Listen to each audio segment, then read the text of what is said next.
Hello friends, welcome again to civil edu online. तो सोम के लेक्चर 4 में आज हम सोम के कुछ रिमेनिंग फार्मूलाज का रिवीजन करेंगे, उनको देखेंगे। और नेक्स्ट वीडियोस में हम सोम के कुछ इम्पोर्टेंट एंड एग्ज़ाम में रिपीट होने वाले क्वेश्चन के बारे में डिस्कशन करने वाले हैं और साथ में उनका सॉल्यूशन भी देखेंगे। एंड इस वीडियोस में काफ़ी शॉर्ट नोट्स हमने बनाए हुए हैं, तो कुछ फॉर्मूले काफ़ी शॉर्ट में लिखे हुए हैं जिनको मैं वीडियो के साथ एक्सप्लेन करने वाला हूँ। तो चलिए वीडियो स्टार्ट करते हैं। तो सबसे पहले हम बात करेंगे इलोंगेशन ऑफ द बॉडी। जब बार में एक्सियल लोड पी एक्ट करता है तो उस केस में जो इलोंगेशन आता है वो हम PL/AE से देते हैं, जो कि हुक्स लॉ से डराइव होता है, sigma equal to E into epsilon. तो इस केस में हम सेल्फ वेट होता है बार का, उसको निगलेक्ट कर देते हैं। जो पी लोड एक्ट कर रहा है उस पी लोड की वजह से जो इलोंगेशन आता है PL/AE। यहाँ पर जो L है ओरिजिनल लेंथ ऑफ बार है, and A cross section area, and E elasticity, young modulus of elasticity. तो अब सेकंड जो फॉर्मूला है डेल्टा WL/2AE, जो कि जनरली हाफ होता है, तो इन as compare to first one. तो ये हाफ इसलिए हो जाता है क्योंकि जो सेल्फ वेट W यहाँ पर सेल्फ वेट है, तो सेल्फ वेट जो एक्ट होता है बार के सेंटर ऑफ ग्रेविटी पर एक्ट करता है, जो कि L/2 डिस्टेंस पर एक्ट करेगा। तो इस केस में हम जो सेंटर ऑफ ग्रेविटी के नीचे का वेट नीचे का बार का जो पोर्शन होता है उसको हम निगलेक्ट कर देते हैं, और उसके ऊपर का जो पोर्शन है उसी की लेंथ हम कंसिडर करते हैं, जो कि L/2 होती है। इसलिए डेल्टा जो होता है वो WL/2AE हो जाता है, जो कि हाफ हो जाता है फर्स्ट फॉर्मूले का। थर्ड जो फॉर्मूला है वो जब बार का क्रॉस सेक्शन वेरी कर रहा होता है, सर्कुलर बार के बारे में बात कर रहे हैं हम, तो उस केस में मेरा maximum diameter D1 and minimum diameter D2 है। तो उसके लिए जो डेल्टा होता है वो 4PL/πE D1 D2 लेते हैं, जो कि जनरली PL/AE से ही डेराइव होता है। बस एरिया जो कि सर्कुलर सेक्शन के लिए चूँकि एरिया πD²/4 होता है, तो इस केस में हम एरिया जो है πD1 इंटू D2/4 लेते हैं। मीन्स D² को D1 इंटू D2 से रिप्लेस कर देते हैं। तो फॉर्मूला हो जाता है 4PL/πE D1 D2। अगला जो फॉर्मूला है वो due to the temperature difference, जो स्ट्रेस प्रोड्यूस होती है बार में उसकी वजह से इलोंगेशन जो आता है, तो वो दिया हुआ है delta equal to L alpha delta T। यहाँ पर L जो है ओरिजिनल लेंथ है और स्टार्टिंग लेंथ भी बोल सकते हैं।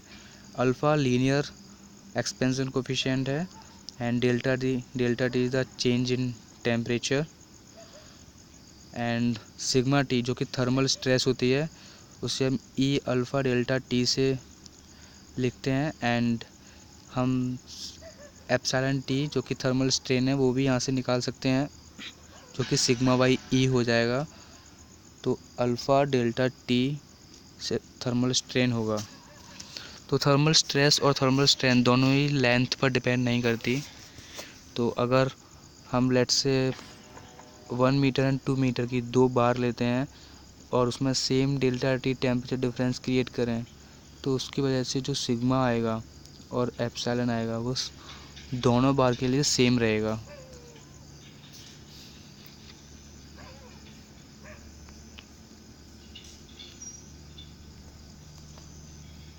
तो नेक्स्ट हम देखने वाले हैं इसेंट्रिसिटी। इसेंट्रिसिटी की जो रेंज है वो दी हुई है E less than and equal to 2r²/d। यहाँ पर r जो है वो रेडियस ऑफ जायरेशन है, एंड d लेटरल डायमेंशन है। तो ये रेंज है, इस रेंज में हम अगर एक्सियल लोड एक्ट करते हैं तो उसकी वजह से बैंडिंग से हम बच सकते हैं, बैंडिंग नहीं होगा। तो उसके लिए हम डिफरेंट सेक्शन के लिए E मैक्सिमम इसेंट्रिसिटी दी हुई है। सर्कुलर सेक्शन के लिए E मैक्सिमम जो होता है वो D/8 होता है, D डायमीटर है, एंड राइट साइड में मैंने फिगर में दिखाया हुआ है रेड कलर से, जो कि रेंज ऑफ द इसेंट्रिसिटी है जिसमें हम एक्सियल लोड एक्ट कर सकते हैं। सेकंड है हॉलो सर्कुलर सेक्शन के लिए। इस केस में मैक्सिमम जो इसेंट्रिसिटी होती है वो capital D² plus small d²/8d होती है। एंड जो एरिया ड्रॉ किया है मैंने रेड में, उसे हम जनरली कर्न बोलते हैं, KERN। थर्ड रेक्टेंगुलर सेक्शन के लिए जो मैक्सिमम सेंसिटिविटी होती है वो B/6 और D/6 से दी जाती है। B along the width and D along the depth है। एंड जो कर्न का एरिया है वो आप देख सकते हो डायमंड शेप में बनाया हुआ है।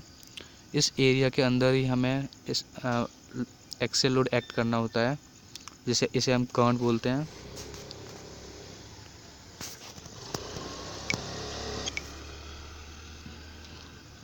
नेक्स्ट हम देखने वाले हैं स्प्रिंग। तो स्प्रिंग जब सीरीज़ में होती है एंड पैरेलल होती है, उस केस में डिफ्लेक्शन एंड जो इक्वलेंट स्प्रिंग कांस्टेंट होता है उसे हम कैसे फाइंड करते हैं उसके बारे में बताया गया है। तो सीरीज़ में जब स्प्रिंग होती है तो इस केस में deflection delta 1 plus delta 2 directly add हो जाता है। एंड चूँकि स्प्रिंग के लिए जो फॉर्मूला होता है फोर्स का, फोर्स इक्वल टू K/X से दिया जाता है। एंड X जो है वो एलोंगेशन होता है स्प्रिंग में, एंड K स्प्रिंग कांस्टेंट होता है। तो हम डेल्टा को W/K, यहाँ W फोर्स है, फोर्स बाई K से हम लिख सकते हैं। तो W/K1 प्लस W/K2 के बाद हम W को कैंसिल आउट करके 1/K equal to 1/K1 plus 1/K2, तो हम K इक्वलेंट निकाल सकते हैं in case of series. And parallel case में जब स्प्रिंग पैरेलल हो तो उस केस में जो इक्वलेंट स्प्रिंग कांस्टेंट होता है वो K1 प्लस K2 से हम फाइंड करते हैं। तो काफ़ी इम्पोर्टेंट है ये सब। नेक्स्ट इस पेज में मैंने डिफरेंट टाइप ऑफ लोडिंग के लिए maximum slope and maximum deflection and maximum shear force and maximum bending moment के कुछ फॉर्मूले एंड डायग्राम दिए हुए हैं। आप एक बार इनको देख लीजिए क्योंकि एग्ज़ाम में डायरेक्टली क्वेश्चन आ जाता है मैक्सिमम स्लोप और मैक्सिमम डिफ्लेक्शन का। तो यहाँ पे कुछ 8 टाइप्स ऑफ लोडिंग के लिए मैंने फॉर्मूले दिए हुए हैं। तो अगली वीडियो में अगले पेज पर देखने वाले हैं हम डैम के बारे में। तो डैम पर जो स्ट्रेस एक्ट करती है बेस पर, maximum stress and minimum stress, उसके बारे में हम फॉर्मूला देखेंगे जो कि अगले पेज में दिया हुआ है, सिग्मा मैक्स एंड सिग्मा मिन। उससे पहले हम एसेंट्रिसिटी निकालना सीखेंगे डैम के लिए। तो यहाँ पर राइट साइड में मैंने एक डैम बनाया हुआ है जिसकी बेस विड्थ V है एंड वाटर डेप्थ जो है लेफ़्ट साइड में अपस्ट्रीम पर कैपिटल H है एंड उसका प्रेशर जो होगा वो H/3 डिस्टेंस पर बॉटम से एक्ट करेगा जो कि कैपिटल P से डिनोट किया हुआ है। एंड जनरली ये सेंटर ऑफ ग्रेविटी पर एक्ट करता है एंड सेंटर ऑफ ग्रेविटी पर W जो है नीचे डाउनवर्ड एक्ट कर रहा है, कैपिटल W। तो इनका जो P एंड W का रिजल्टेंट होगा कैपिटल R जो कि हॉरिजॉन्टल से थीटा एंगल पर डाउनवर्ड एक्ट कर रहा है। तो इसमें जो Z है, Z मेरा टो से सेंटर ऑफ ग्रेविटी तक की डिस्टेंस है and X centre of gravity से जो रिजल्टेंट है डैम के बेस पर वहाँ तक की डिस्टेंस है। तो यूजिंग Z एंड X जो एसेंट्रिसिटी हम निकालते हैं E, वो Z plus X minus B/2 हो जाती है। तो E का फॉर्मूला है Z plus X minus B/2। Using this formula we can calculate E, that is eccentricity. यहाँ पर X जो है X H/3 इंटू P/W से हम फाइंड करते हैं। H depth of the water है अपस्ट्रीम पर एंड P प्रेशर है जो कि ऊपर मैंने दिया हुआ है P एंड W का formula. W weight of the dam है जो कि हम गामा इंटू A से कैलकुलेट कर सकते हैं, गामा इंटू वॉल्यूम। वॉल्यूम यहाँ पे जो area into depth along the width है डैम की जो कि हम जनरली यूनिट विड्थ लेते हैं। तो गामा इंटू एरिया वेट हो जाएगा, यूनिट वेट बोल सकते हैं इसको हम।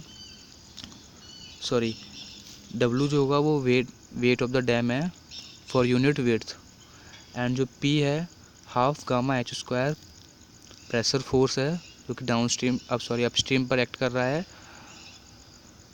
तो using W and P we can calculate small x and small x की हेल्प से हम स्मॉल ई एसेंसिटी निकाल सकते हैं z plus x minus B/2। E निकल जाने के बाद हम sigma max and sigma min dam के लिए हम निकाल सकते हैं। तो सिग्मा मैक्स जो होता है W/B into 1 + 6E/B and sigma मिन W/B इंटू 1 - 6E/B से होता है। एंड यहाँ पे कुछ नोट दिया हुआ है मैंने, अगर सिग्मा मिन नेगेटिव आता है तो उस केस में क्रिपलिंग होता है डैम में, तो ऑब्जेक्टिव टाइप क्वेश्चन में पूछ लिया जा सकता है। सेकंड है, अगर स्मॉल ई लेस देन B/6 है तो इस केस में हम डैम जो डिज़ाइन करते हैं वो जनरली टेंसाइल स्ट्रेस को रजिस्ट करने के लिए डिज़ाइन करते हैं। एंड अगर एसेंट्रिसिटी B/2 से कम होती है तो उस केस में हम ओवर टर्निंग से बचने के लिए डैम डिज़ाइन करते हैं। तो ये कुछ इम्पोर्टेंट फॉर्मूले थे।